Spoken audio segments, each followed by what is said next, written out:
The Geopolitics and Empire podcast is joined by CJ Hopkins, who is an award-winning playwright, novelist, and political satirist. He writes at consentfactory.org, and his articles are republished at thought-provoking and censored outlets such as ZeroHedge, OffGuardian, Unz Review, and elsewhere. We'll be talking all things totalitarianism, COVID-1984, and whatever else is on his mind. Welcome to Geopolitics and Empire, CJ Hopkins. Yeah, thanks. It's a pleasure to be here. Now, Mr. Hopkins, you've been writing about the science fiction global totalitarian dystopia known as COVID-19, or as some call it COVID-1984, a tyranny the entire planet has been subjected to, regardless of whether anyone thinks this pandemic status is warranted or not. I can tell you in recent months, I've been traveling Asia, Europe, and the Americas, and I have seen uniform conditions and government restrictions every single place that I have visited. And for me, this is absolutely unprecedented in human history. It kind of leaves me speechless. In one of your earlier articles titled COVID-19 Global Lockdown, you write satirically, I believe, quote, "There is absolutely no doubt whatever that COVID-19 is the deadliest global pandemic humankind has ever faced, and that we have no choice but to cancel everything, confine everyone inside their home, wreck the entire global economy, force working class people even further into debt, pour trillions into the investment banks, cancel elections, censor the internet, and otherwise implement a global police state. But what if it wasn't a pandemic, just hypothetically," end quote. So this over-the-top response by all the governments of the entire planet, for me, has been one of the many tip-offs that this whole thing is kind of a charade. Could you please help us analyze the nature of our brave new world and what the heck is going on? I'll try. I've been following this thing from the beginning, and it's virtually all I've been writing about for the last, 4 months now. I think my first column was just a kind of satirical column making fun of the mass hysteria. It was actually before the one that you just quoted from. And I had no idea that it was going to, develop into what it has developed into.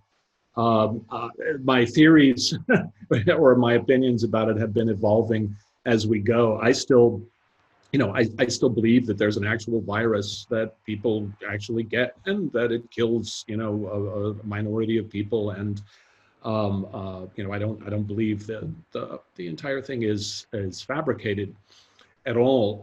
But I think you said it yourself. We're talking about two things. Okay, so maybe there is a virus and we don't quite understand how deadly or non-deadly it is. I think it's been made pretty clear that it's not an apocalyptic pandemic. I hate to get into arguing the details because they change every day and everybody goes nuts when you start doing that. But I think it's pretty obvious that whatever it is, it's not an apocalyptic pandemic that warrants any of these measures that you just described. Once it started ramping up, the first thing that I started doing was collecting links to corporate media news stories. And I used the corporate media stories specifically so that I wasn't using, things that people could say, oh, that's a conspiracy theory site or what have you. Corporate media news articles just documenting the rollout of just, as you said it, I think unprecedented totalitarian measures. I was, in my latest column, I made reference to being in New York and being in the States after September 11th. And I remember, the rollout of those emergency measures very well, and they were very alarming. It's part of what prompted me to leave the country. But this dwarfs even that. As you said, this is a global rollout of what I've been calling pathologized totalitarianism.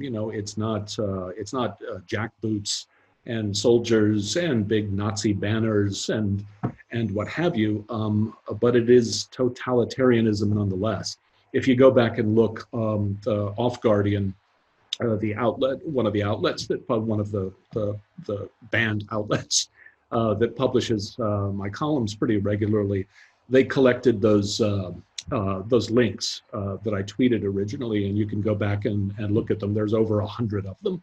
And if anyone just looks at them, it's pretty difficult to deny, the totalitarian nature of the response to whatever this is.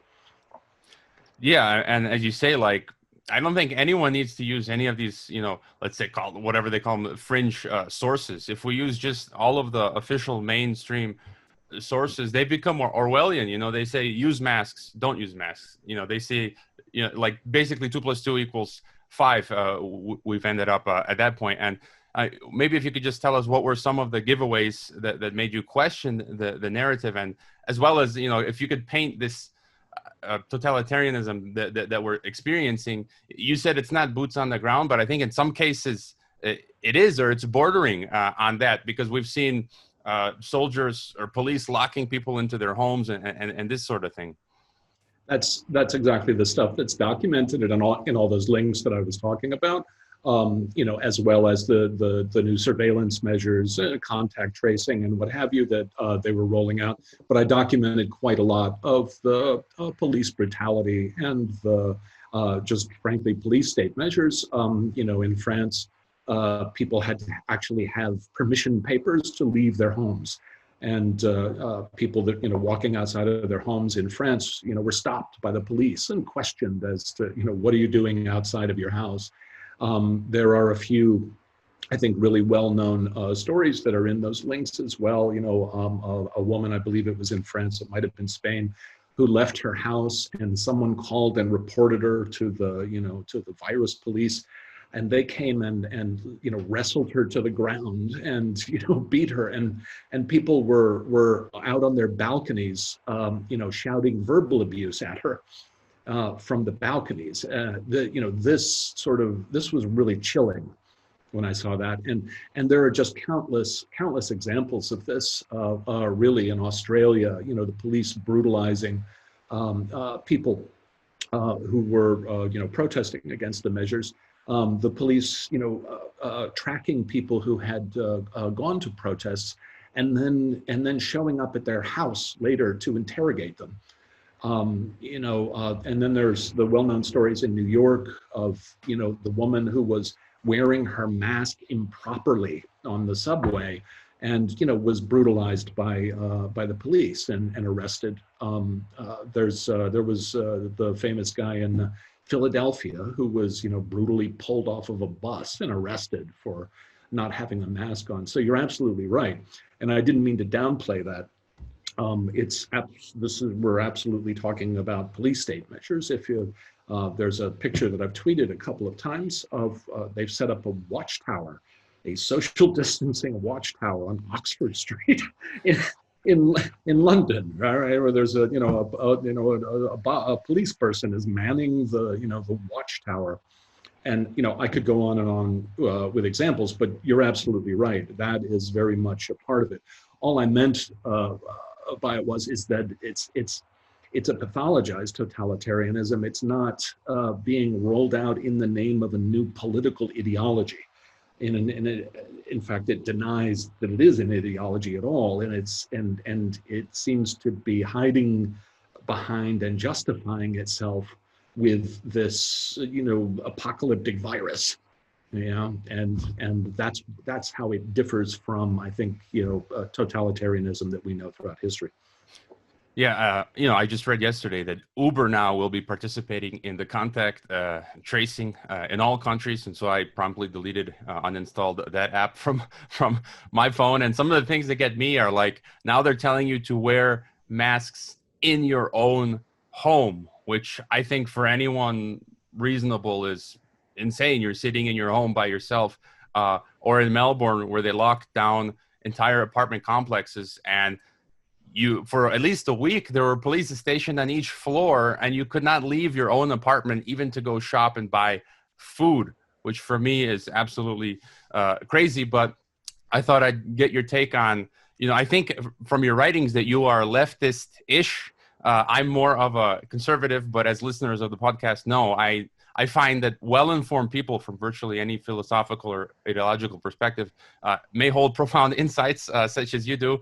And I'm dismayed that so many people, including my fellow, let's say, conservatives or liberty-minded folks are so uncritical of what's going on, and they're easily capitulating to our questionable governments and their insane measures. And as you were saying in one of your articles, you write that the masses were not innocent dupes at a certain point under a certain set of conditions. They wanted fascism, and that the genius of pathologized totalitarianism is it appears to emanate from nowhere and everywhere simultaneously, and thus technically does not exist because no one is responsible for it, because everyone is, and that the corona-totalitarians behave like a cult. So how would you explain, these Karens, as they call it today, that how we all have become these kind of lemming drones and no one's putting up a fight? It's something. Before I get into that, let me just make sure to clarify the beginning of that quote about the masses being innocent dupes. That's not me. That was Gilles Deleuze and Felix Guattari from Anti-Oedipus. The rest of it was me. I started early on.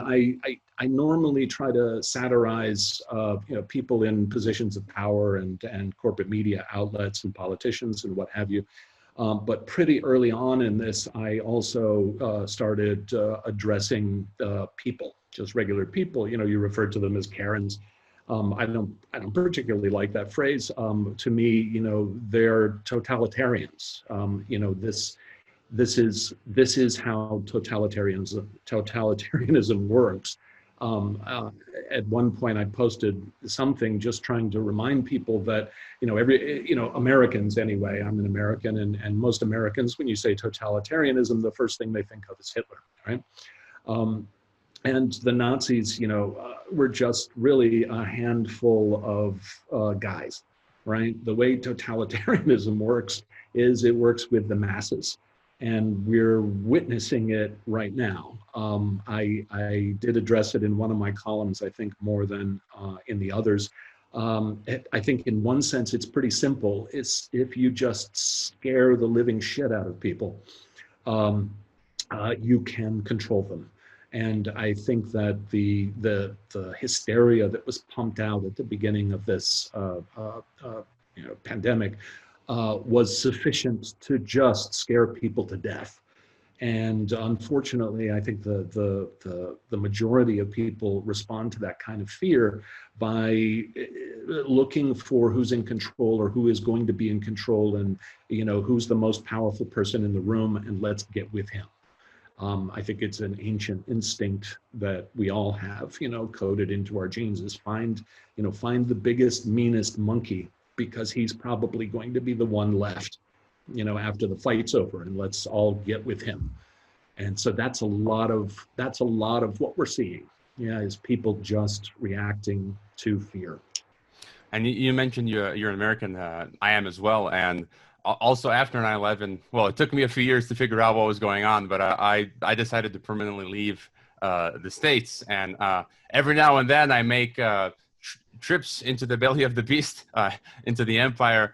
And, I wonder sometimes, I enjoy a lot of things about America, but, after a few days, I kind of realize, why I left. And especially because of this kind of global fascism or totalitarianism that we're experiencing, I kind of feel safer being in let's say, developing countries, because I think it'll take a bit longer for this totalitarianism to be kind of implemented. But I wanted to get your take on the propaganda and censorship, which is another key aspect of what you call global capitalism's COVID 1984, let's say, project. In fact, just a few days ago, your column was censored by Twitter, which was warning people who click on your OffGuardian link that the link is unsafe. I mean, what, are they going to catch coronavirus from reading your article? It has recently been getting absolutely crazy. They're not even pretending or joking around anymore. Left and right, they're terminating social media accounts at mass as if it was, hunting season. What's your take on global cap's shutting down of dissent and its propaganda systems? Well, this is where you're getting into kind of my larger analysis of the last 4 years. I started writing these satire. I'm an author, a playwright, and I started writing this political satire and commentary back in 2016. And the reason that I started is it caught my attention. It seemed pretty clear that something new was happening, and what it was kind of this broad and diverse populist backlash against what I see as global capitalism and global capitalist ideology. And it manifested in a lot of different ways, with Brexit, with Trump, and with a lot of neo-nationalist movements, what have you. Most of it has been, I think, neo-nationalist in character, but not all of it. I think you can call Bernie Sanders part of it. I think you can call Jeremy Corbyn part of it. Basically, what I saw was just a very broad and diverse resistance to the continued spread of globalization, global capitalism, austerity. You can throw a lot of different words at it. And then what I've watched over the past 4 years is the global capitalist system reacting to that backlash and using everything in its power to put down this populist insurgency, right? And using all of the power of the corporate media. I mean, we could spend hours talking about the propaganda that's been put out by the corporate media over the last 4 years, and Russiagate and what was done to Corbyn. Just the Hitlerization of Corbyn. It's all there in my essays, and it's huge. Anyway, I kind of see this year to me kind of feels like the culmination of that effort. They destroyed Corbyn, they did away with Sanders, who was kind of a sheepdog anyway. Again, the point is not these people. Trump is not a real threat to global capitalism. Corbyn wasn't even a threat to global capitalism. It's not about the individuals. It's really about this populist sentiment. People just refusing to march forward into the global capitalist future. And this is what the system has been trying to quash and put down. And it feels like this year is kind of the culmination of that effort. It feels like the whole year is going to be chaos and disorder and fear and panic. And what maybe the system is hoping for is if they can get rid of Trump and they can sort of declare, okay, victory over this whole populist mess is over now, and we can, go back to the halcyon days of, Obama, and everyone can live happily ever after with their phones that are being manufactured by slaves in Chinese sweatshops. Yeah, let me. I don't know if I answered your question. No, yeah, and I just wanted to add to what you said from your Brave New Normal article. I had a quote here where I think you really hit the nail on the head on your description of it. The system no longer has external enemies and thus no ideological adversaries. The enemies of a global hegemonic system, by definition, can only be internal. Every war becomes an insurgency, a rebellion breaking out within the system, and there is no longer any outside. In other words, as you call it, the global hegemonic system, global cap, becomes a body, and the only body unopposed from without, but attacked from within by a variety of opponents, as you listed: terrorists, extremists, populists, whoever. And these internal opponents attack the global hegemonic body, much like a disease, like a cancer, an infection, or a virus. And the global hegemonic body reacts like any other body would.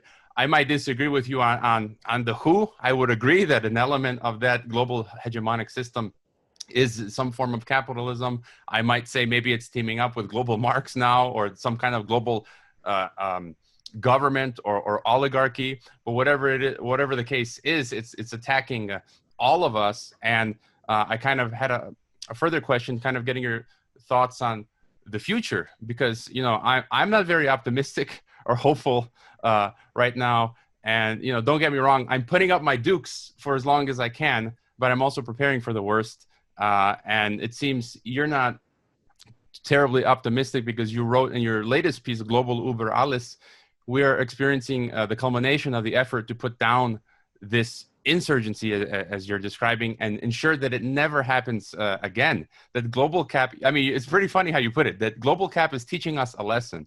The lesson is, this is what you get when you mess around with global cap. Voting for Trump, Brexit, and all the rest of that populist nonsense. You're going to get global pandemic, civil race wars, riots, lockdowns, economic depression, societal collapse, chaos, fear. You know, go ahead, screw around with us some more. We'll make you wear ridiculous face masks forever. And you go on in your article. I mean, it's funny. So what are your thoughts on, you know, you said this year is the culmination, but, you know, 2021, where we're going, it seems like the economy's crashing. They've said it hasn't been like this since 1870, since 150 years ago, this bad, the economic system. What are your thoughts going forward? Yeah, I don't have clear enough thoughts on what the shape of society is going to be going forward. I think there are big changes coming, and I think that basically the world is going to get increasingly neo-feudal, and part of what is happening right now, I mean, you know, you were just quoting from the latest column, and you know, just to simplify it, this is what happens in a prison. You know, when you know, if you live in a prison, most of the time, you know, the prisoners vastly outnumber the guards, and you know, the prison operates relatively peacefully, you know, and then sometimes the prisoners start rebelling. And when the prisoners rebel, that's when the warden and the administration puts everybody in lockdown and reminds them all, hey, you're in prison, you know, and you're not going anywhere, and we control you. And that's kind of what this feels like. Whether it succeeds or not, I don't know. Well, you know, whether it succeeds now, whether it succeeds later. I want to back up a little bit and maybe mess with your mind a little bit, as I do when I talk to more conservative people about global capitalism. When I'm talking about global capitalism, I think it's important to understand that I'm not really talking about the economic system. You know, I'm not talking about price controls and, you know, free market trade and private property, and, you know, I am talking about all that stuff. But what I'm really talking about is I'm talking about global capitalism as an ideology, right? So what I think we're dealing with is an economic system which has become our ideology, right? And it's one thing to look at an economic system and to see how the values work in that system. And you know, I'm a weird leftist because I don't think capitalism is inherently evil. I think capitalism is what freed us from despotism, right? Capitalism is what got us out from under the thumb of kings and priests and, you know, and despots and tyrants. Yeah. Unfortunately, I think it has become our ideology, this engine, this tool, this machine. Yeah, we've forgotten that we're the ones running the machine, and we've let it become a world ideology. It doesn't really have any values. What in one sense, you can look at capitalism, look at what it does in societies, and what it does is it dissolves or decodes all of the old despotic values from a despotic society. So no, you don't get to be king just because you were born from the last king and blah, blah, blah. It doesn't work that way. Yeah. No, the priest doesn't get to tell everybody who is God and who they have to worship and all that. You know, great, and it frees us from, and capitalism goes through the society and it decodes all of those values and it reduces them all to a single value, which is exchange value, right? And thus we're left, if you let capitalism run wild, if you treat capitalism as an ideology, yeah, and not just an economic system, you end up living in a society with no values. And what a lot of this populist backlash that we're seeing is people resisting and screaming and saying, hey, I don't want to live in a society without any values, right? Where anything means anything and everything goes, and it's no, I want to hold on to some of my cultural values, my religious values, yeah, and so on. So it's a weird situation. I don't know, I don't see any way to stop the machine. As I've been saying for a long time over and over, and as you just encapsulated, when the Soviet Union fell, it became a global capitalist world. There aren't any more outside ideological enemies. People, every once in a while, people get excited about Russia and they get excited about China, and it's kind of ridiculous. We're not, nobody's going to attack China. China is our manufacturing base. And Russia is playing good ball with GloboCap, and there are still nation states that are competing with each other, of course, just like corporations compete with each other. But nobody is challenging global capitalist ideology. It is the global ideology. And what we're experiencing is that rebellion from people, as more and more of our values are stripped away. And I don't think it really matters whether it's left or right.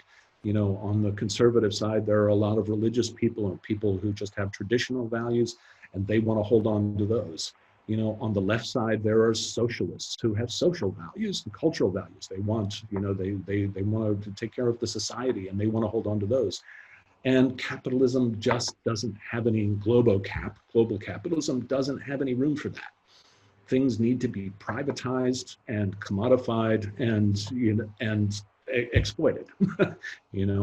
I veered off from your question, but I wanted to get back to that because I think that's what we're looking for. The reason that I don't know if I call it pessimistic. I'm really an observer of what's going on in the long term.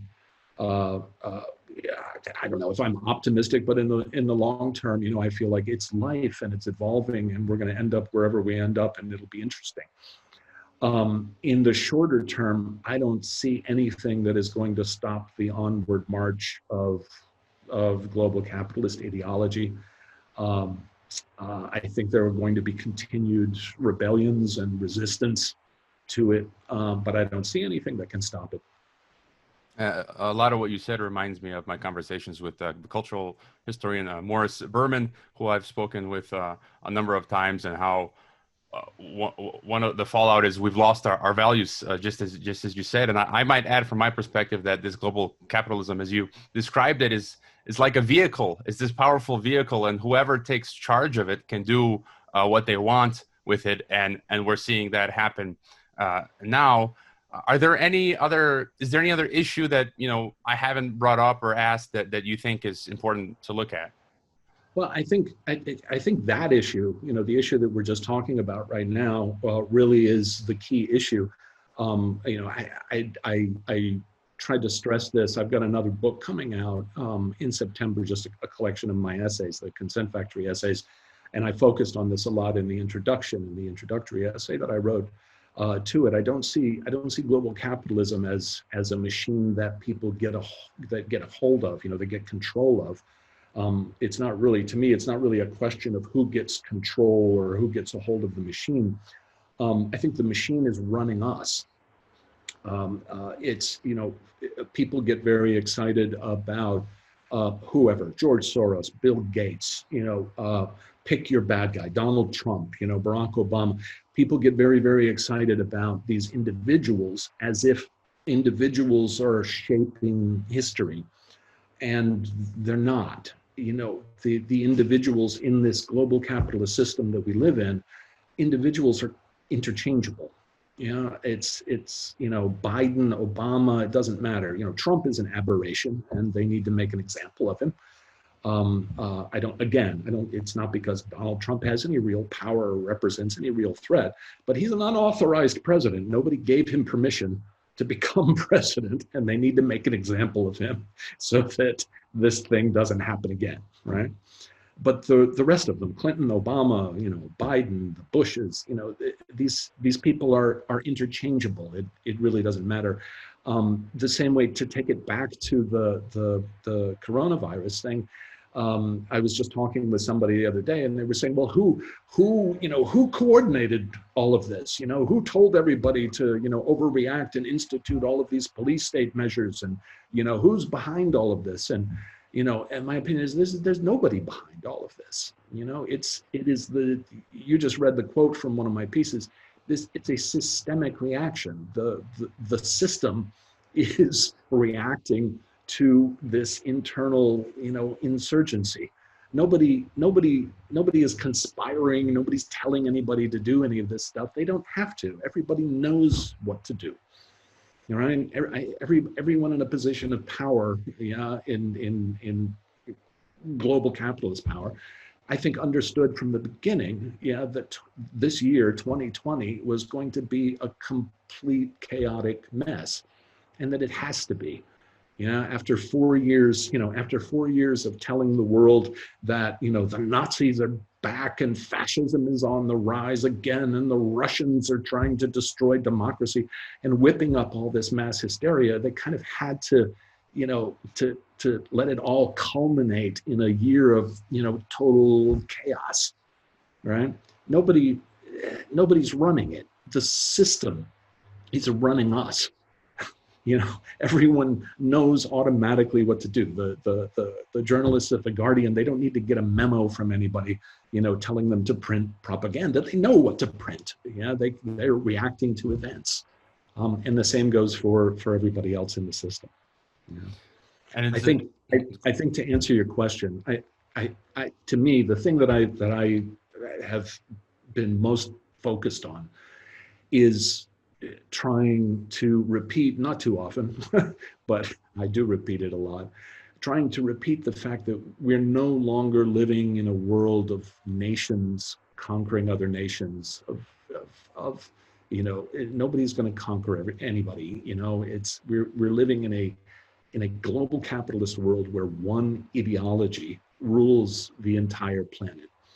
And the only conflict that exists is this internal conflict of people resisting and rebelling where the system is taking us, right? I think we're in the early stages of it. It's been 30 years, and I don't think we're able to really get our minds around what that means yet, and to really start to understand how power works and understand current events and what's happening in that context. You mentioned the journalists, Guardian, for example, and I recently had an AP journalist contact me wanting to ask me about my early interview I did with Francis Boyle on the coronavirus being a biological weapon that was deleted from the internet, that went viral. And then I looked at the journalists' previous articles that they've been writing, and it was all these basically hit pieces on anyone, questioning the narrative, whether it was, all this conspiracy nonsense. And I just kind of decided I'm not going to respond to the journalists, because they're just going to paint an ugly picture of me. I don't even know if they're listening right now, but I never responded because I'm not going to be, fodder for them. I think why help them out? If you have any final thought for us, and otherwise, your website is consentfactory.org. You're also at cjhopkins.com. You're on Twitter for now. Your articles are republished, as I mentioned, on many other outlets. And if you could let us know you said there's a book coming out in September, and if you want to mention any other website or project of yours that we should be aware of. I think you pretty much covered it all. Yeah. All right. I recommend listeners sign up to your newsletter, CJ Hopkins newsletter. Check out the sites. I believe people can also donate, and they should, to your Patreon and PayPal to keep your insights coming. And please don't forget also to donate to Geopolitics and Empire. It seems possibly that Global Cap may have succeeded in canceling me and my livelihood. I don't know yet, which means I'll hopefully be churning out multiple podcasts a week. All the more reason to donate. And Mr. Hopkins, thank you again, and keep up the great work. And thanks for being on the podcast. It's been a pleasure. Thank you. I hope you enjoyed this Geopolitics and Empire podcast and interview. I would like to remind you that our website is geopoliticsandempire.com, and you can sign up for our mailing list that goes out each weekend with the latest podcast and a long collection of important news headlines. It's good to sign up for the newsletter in case we experience censorship and deplatforming. You can help the Geopolitics and Empire podcast by subscribing to and interacting with all of our channels such as YouTube, Twitter, Facebook, Gab, Minds, and Steemit.